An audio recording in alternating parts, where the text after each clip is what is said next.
السلام عليكم خوتي العزاز، مرحبا بكم في حلقه جديده على القناه ديالنا. اليوم غادي نهضروا على واحد الموضوع اللي كيهم بزاف ديال الناس وبزاف ديال العقارات في بلادنا وكيخلق مشاكل يوميه لا تحصى، وهو موضوع تسويه البنايات غير القانونيه. هذا الموضوع وصل اليوم واحد المرحله حساسه بعد ما سالت الاجال القانونيه اللي تعطات للمواطنين باش يسووا الوضعيه ديال المباني ديالهم. ودابا كيتطرح واحد السؤال كبير: شنو هو المصير ديال آلاف العقارات اللي ما تسوتش، وكيفاش غادي نتعاملوا معها قانونيا وعمريا؟ المشكل اللي كاين اليوم هو ان هاد البنايات ولات بلوكيه، لا كتقدر تبيعها لا تورثها بسهوله ولا تستغلها بشكل قانوني، وحتى القيمه ديالها في السوق العقاري ولات ناقصه. صارقات في هاد الحلقه غادي نحاولوا نفكوا هاد المشكل، علاش التسويه ما نجحاتش كما كان متوقع، وشنو ممكن يكونوا الحلول المستقبليه.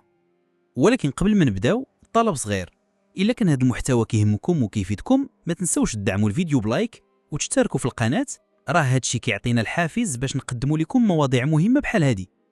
نرجعوا للموضوع. القانون اللي كيهضر على هاد التسوية هو القانون رقم 103.23 اللي خرج في ماي 2023. الهدف ديالو كان واضح: يعطيو فرصة للناس يسويو الوضعية ديال المباني اللي تبنات بلا رخصة أو اللي خدات رخصة وما كملاتش الشروط أو ما حصلتش في الأخير على رخصة السكن.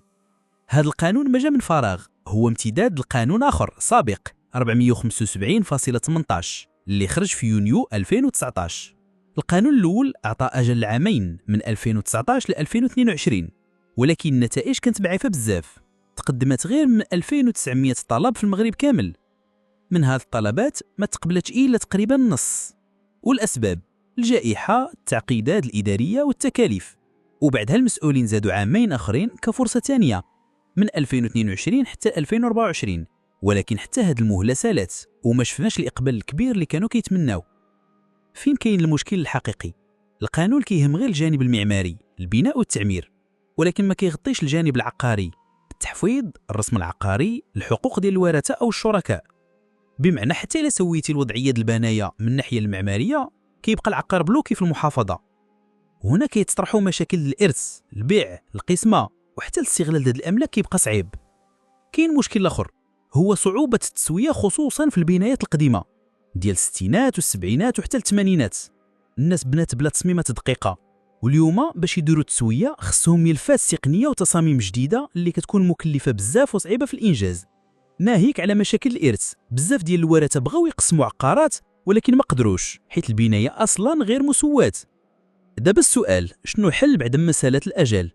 خاصنا نلقاو حلول استثنائيه للبنايات القديمه اللي تبنات قبل 1992 قبل ما يجي قانون التعمير. خاص يكون تنسيق اكبر بين التعمير والتحفيظ باش المواطن يسويو الوضعيه كامله ماشي نص نص.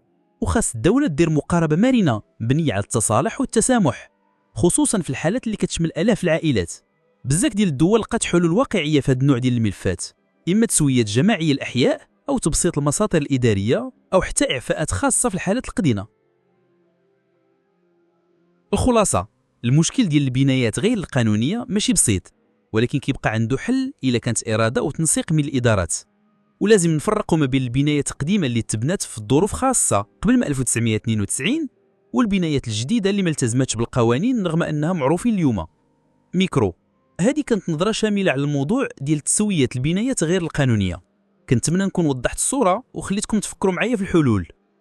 كتبوا لي في التعاليق شنو هو الحل اللي كتشوفوه أنسب لهذا المشكل. شكرا بزاف على متابعتكم، موعدنا في حلقة مقبلة إن شاء الله. في أمان الله.